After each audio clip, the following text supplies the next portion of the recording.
Capítulo 23 Ernesto em serviço.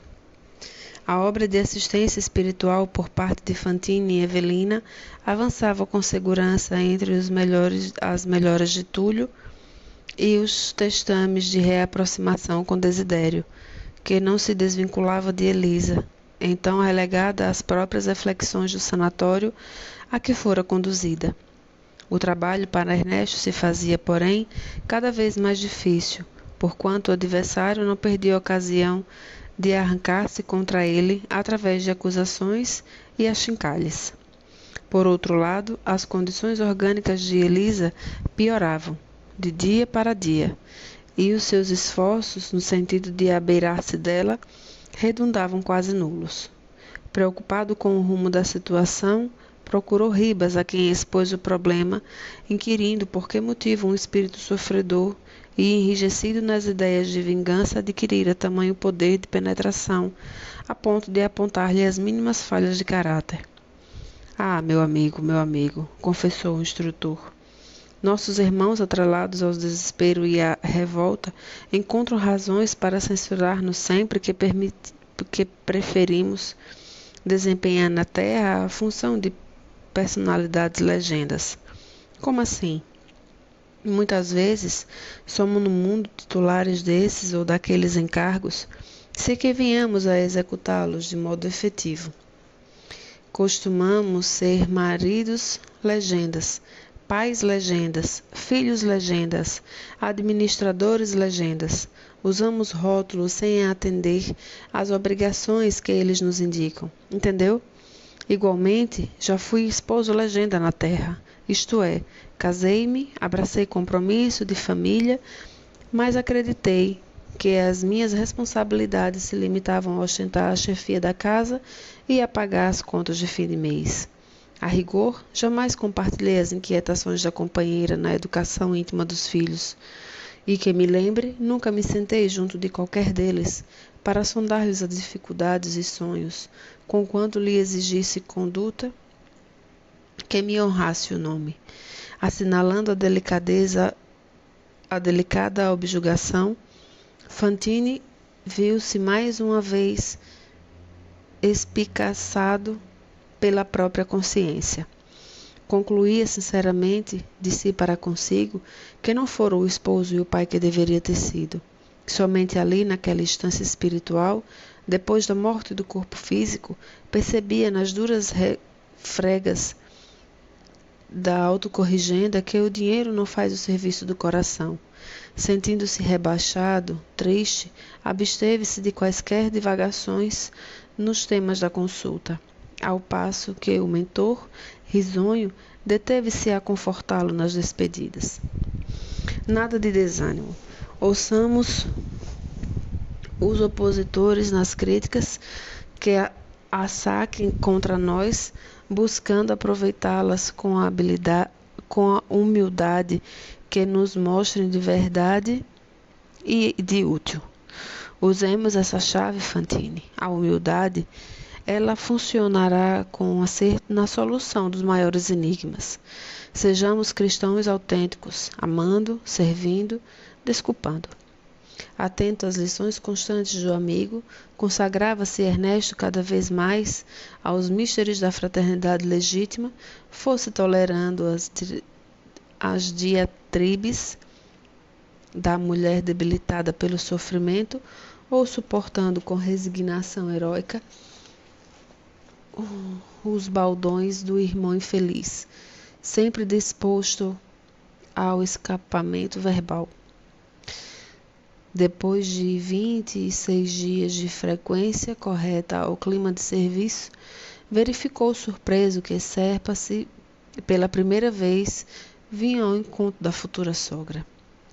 Muito bem apessoado, postou-se o casuístico à frente da enferma em sala particular, com o beneplácito da administração do Instituto, pois, segundo anunciou, desejava colher impressões claras e pessoais, com alusão à doente, a fim de prestar informes positivos à noiva.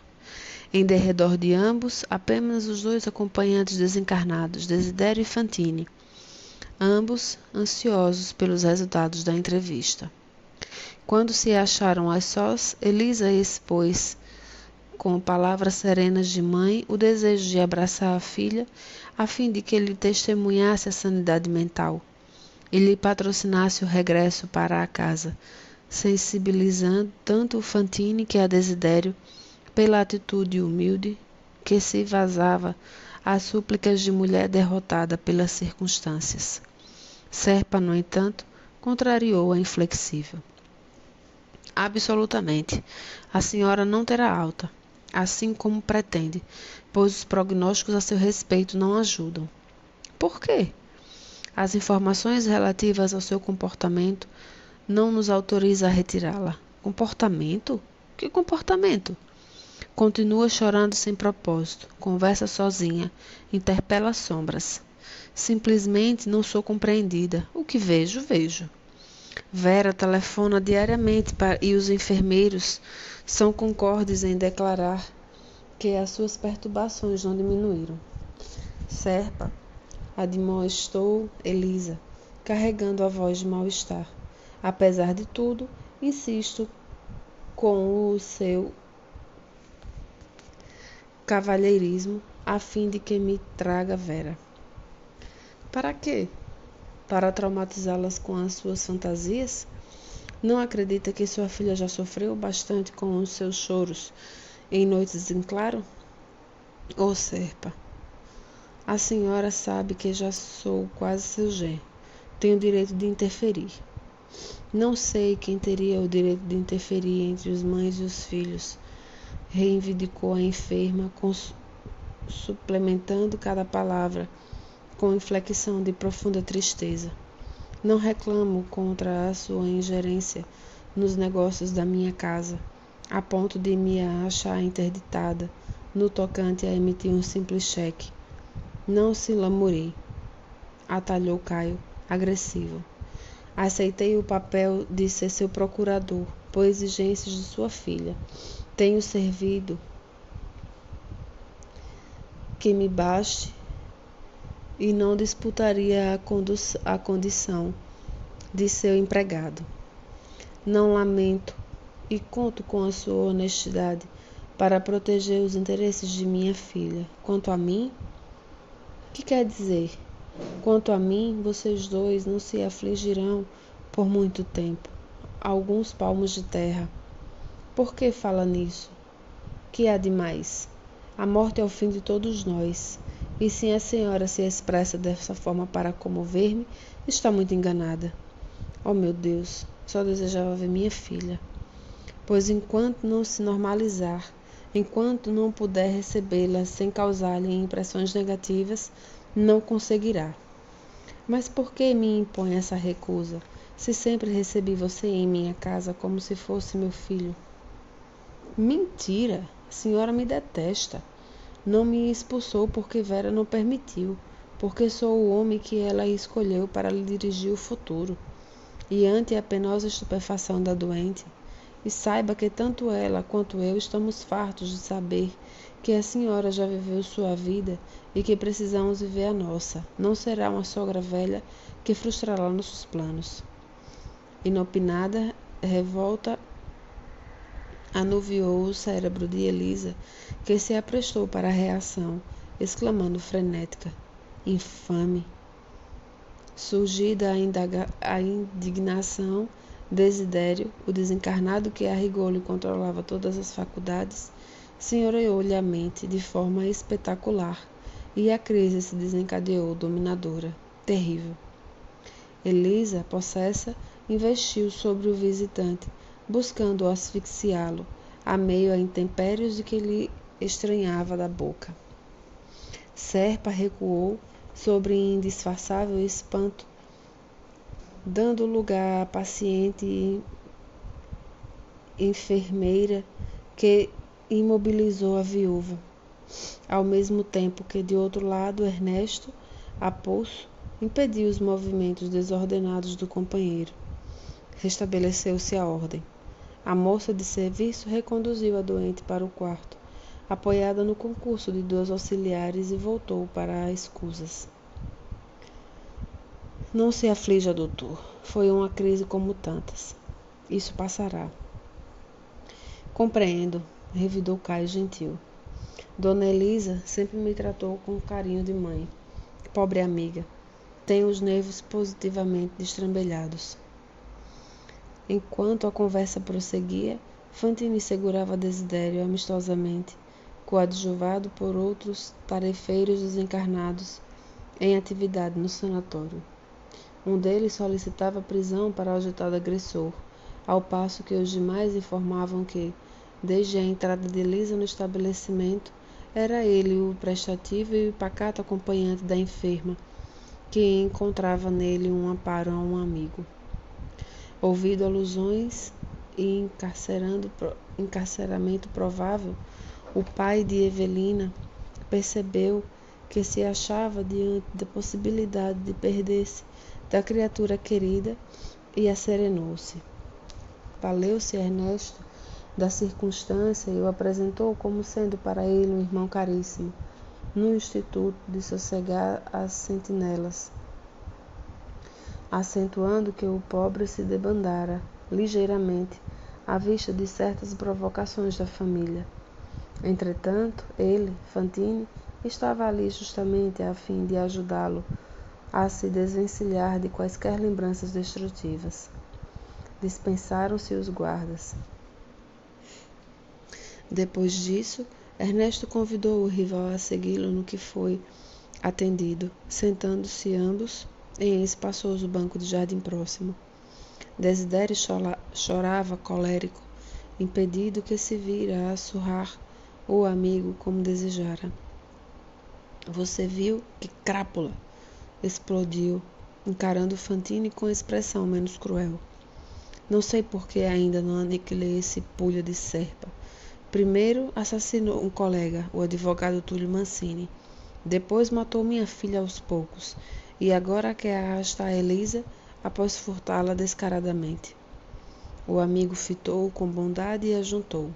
Desidério, perdoe-nos por todo o mal que lhe fizemos e escute-me. Acalme-se, por amor de Deus. Não lhe peço isso por nós, mas por Elisa, a quem você ama tanto. Presentemente, nada mais disputo senão a paz entre nós.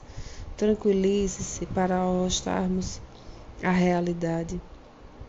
Posso informar você que a nossa enferma está no fim da resistência física. Tenho alguma ideia disso, replicou Desidério menos hostil, patenteando intenções de acordo e entendimento pela primeira vez. Mas lutarei como um touro para defendê-la. Darei a ela as minhas forças, minha vida. Minha alma é a dela, assim como o corpo em que ela respira é o meu.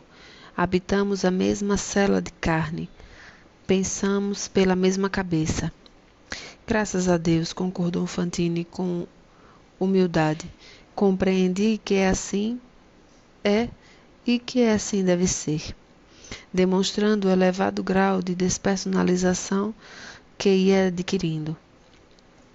Desde que você me falou com clareza fraterna em nosso primeiro encontro, reconheci que Elisa descobriu em você a sustentação de que necessitava, e creia que, se atualmente algo aspiro em relação a ela, anseio vê-la feliz ao seu lado. Estou convencido de que a nossa doente nos perseverará mais por muitos dias no corpo terrestre, e o choque de hoje com certeza pesará na balança. Ah, esse Caio, esse miserável. Não, Desidério, assim não. Suplico a você paciência e tolerância. Acaso não estaremos cansados de rebeldia e de ódio? Ante a minha falta, no propósito de suprimir você, amarguei a existência terrena, perdendo em remorso e fuga incessante de mim mesmo os melhores tempos de vida do mundo dos homens. E você, meu caro, por não haver desculpado a mim e ao nosso Amâncio, tem estado na selva das provações que se revezam aos espíritos impenitentes e sofredores. O leito das lágrimas de Elisa não poderia ser o ponto terminal de nossos disparates? O santo lugar de apaziguamento?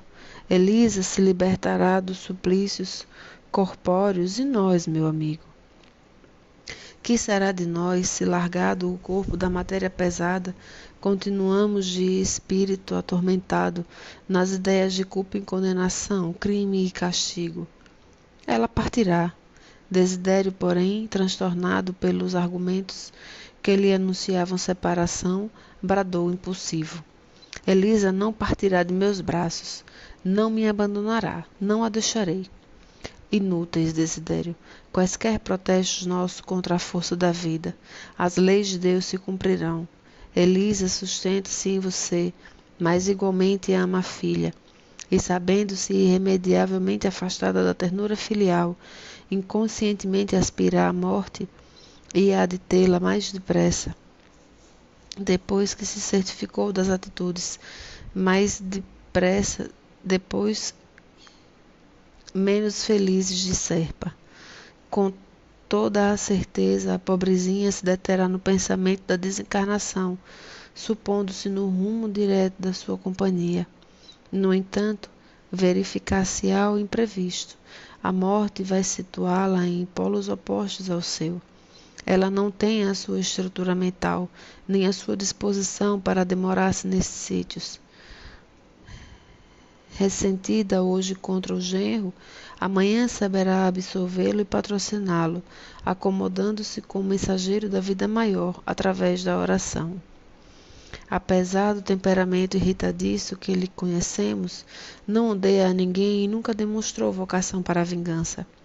Desidério abaixou-se para o solo, agarrou a cabeça entre as mãos e desfez-se em prantear com o maior desespero. Perdoe, meu amigo, perdoe a nós todos, incluindo Caio em sua compaixão. Nunca, nunca. Sou eu quem reconhece as injustiças que perpetramos contra você. Sou eu quem lhe observa a nobreza de coração. Revele-me e ouça. Agradeça o seu devotamento à mulher que eu não soube fazer feliz e a ternura pela filha para a qual você se transformou em abnegado zelador. Por tudo isso, peço-lhe ainda para que estenda até nós os seus carrascos, as vibrações de sua piedade e de sua simpatia. Ah, Fantine, Fantine, rugiu o interlocutor, como a guerrear-se para não se render às emoções. Por que me tenta assim a uma conciliação impossível? Que razões para tanto empenho em modificar-me? Desidério, no mundo físico, trabalhamos particularmente com a matéria pesada e transfiguramos pedras, metais, glebas, fontes. Aqui na espiritualidade, lidamos de modo especial com as forças do espírito e renovamos almas e consciências, ao começar de nós mesmos. Atenda-me. Lembre-se de que Elisa possui muitos amigos para requisitá-la aos planos superiores, como os teve a sua querida Evelina. Por amor de Evelina, que você guarda na memória a afeição de um gênio tutelar, não requerá você sublimar atitudes, principiando pelo perdão que imploramos e carecemos?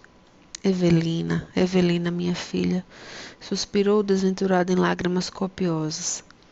Não posso imiscuí-la em vossa conversação. Evelina deve habitar a casa dos anjos. Que eu padeça no inferno, acalentado por mim mesmo. Que eu me desata no lameiro que mereci.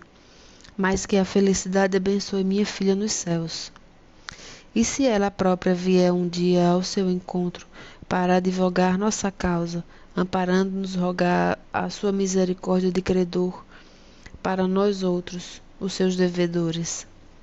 Desidério esforçava-se para falar, rompendo a barreira de dor que lhe combuíra o âmago da alma. No entanto, o compassivo assistente espiritual da instituição veio até os dois para notificar-lhes o inesperado. Finda a crise violenta de angústia, caíra Elisa em funda prostração, ante a ruptura do delicado vaso cerebral, pronunciando-se-lhe a desencarnação para breves horas. Esqueceram-se ambos para o socorro preciso.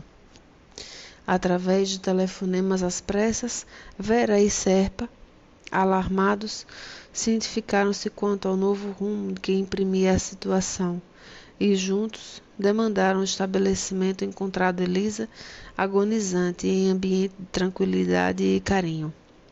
O médico amigo, não obstante expandir argumentos de consolo e esperança, foi claro no aviso: nada mais a fazer senão aguardar. Vera Celina, em soluços, ajoelhou-se aos pés daquela cuja boca não mais se abriria para abençoá-los com os recursos do campo terrestre. Caio, evidentemente contrafeito, contemplava a cena, fumando cigarros sucessivos. Enfermeiras iam e vinham no afã de se fazerem mais úteis e auxiliares espirituais formavam cadeias magnéticas de apoio à viúva Fantine, a fim de que o trânsito de um mundo para o outro lhe fosse mais rápido e menos intranquilo. Ernesto demandou a residência da espiritualidade a fim de colher as instruções de Ribas diante da emergência, e Desidério se plantou à cabeceira, imerso em revolta e desesperação. Durante 8 horas consecutivas, o coração ainda sustentou o corpo tombado inerte. Sobrevindo a madrugada, Elisa abriu as pálpebras desmensuradamente e tentou fixar os olhos na filha para endereçar-lhe a inexpressável despedida. No entanto, descortinou a presença de Serpa, que a fitava rente ao leito, e, não obstante incapaz de nutrir quaisquer resquícios de ódio no âmago da alma, cerrou o coração de densa nuvem de mágoa, pedindo mentalmente a Desidério que a resguardasse e defendesse. Bastou essa deliberação irrefletida, e qual se lhe agarrasse, ávido dos pensamentos que lhe seriam os derradeiros, no envoltório carnal, o acompanhante colocou-se a ela, dando a ideia de que lhe sorvia todas as forças. Vera pressentiu que a genitora se rendia, por fim, ao grande repouso e, ansiosa, procurou de balde reanimar-lhe a vida orgânica, suplicando: Mãe, mãe, minha mãe. Da boca hirta, contudo, não surgiu qualquer resposta. Elisa Fantine pendeu a cabeça nos travesseiros enquanto o corpo se lhe imobilizava para sempre. Na enfermaria do sanatório caiu o pano da morte sobre aquela existência fértil de tribulações e problemas na ribalta do mundo. Todavia, por trás dos bastidores, na esfera espiritual, o drama não terminara. Jungido à morte pela força dos últimos desejos que ela mesma enunciara, Desidério, inflamado de labaredas de ódio, retivera-lhe uma das mãos na destra rude, impedindo-lhe a retirada. Elisa, embora semi-inconsciente, percebeu que se achava presa a ele e algemada ao cadáver, ouvindo o desventurado companheiro repisar e repisar que jamais a deixaria. Irmãos da terra, em meio às vicissitudes da experiência humana, aprendei a tolerar e perdoar. Por mais que vos fira ou calunie, injurie ou amaldiçoe, ouvidai o mal, fazendo o bem. Vós que tivemos a confiança traída ou o espírito dilacerado nas armadilhas da sombra, acendei a luz do amor onde estiverdes. Companheiros que fostes vilipendiados ou insultados em vossas intenções mais sublimes, apagai as ofensas recebidas e bendizei os ultrajes que vos buliram o coração para a vida maior. Irmãs que padecestes indescritíveis agravos da própria carne, desesperadas pelos carrascos risonhos que vos enlouqueceram de angústia, depois de vos acenarem com mentirosas promessas, abençoai aquele que vos destruíram os sonhos. Mães solteiras que fostes banidas do lar e abatidas até a queda na prostituição, por haverdes tido suficiente coragem de não assassinar seu próprio ventre, os filhinhos de vossa desventura, com a insânia do aborto provocado, mães agoniadas às quais tantas vezes se nega até mesmo o direito de defesa, conferido aos vossos irmãos criminosos nas cadeias públicas, perdoai os vossos algozes. Pais que trazei nos ombros, escalavrados de sofrimento, a carga dolorosa dos filhos ingratos, filhos que aguentais na carne e na alma os despotismos e brutalidades dos pais insensíveis e cônjuges flechados entre as paredes domésticas pelos estiletes da incompreensão e da crueldade, absolvei-vos uns aos outros. Obsediados de todos os climas, tecei véus de piedade e esperança sobre os seres infelizes, encarnados ou desencarnados, que vos tornam as horas. Criaturas prejudicadas ou perseguidas de todos os recantos do mundo, perdoai a quantos se fizerem instrumentos das vossas aflições e de vossas lágrimas. Quando sentirdes a tentação de revidar, lembrai-vos daquele que vos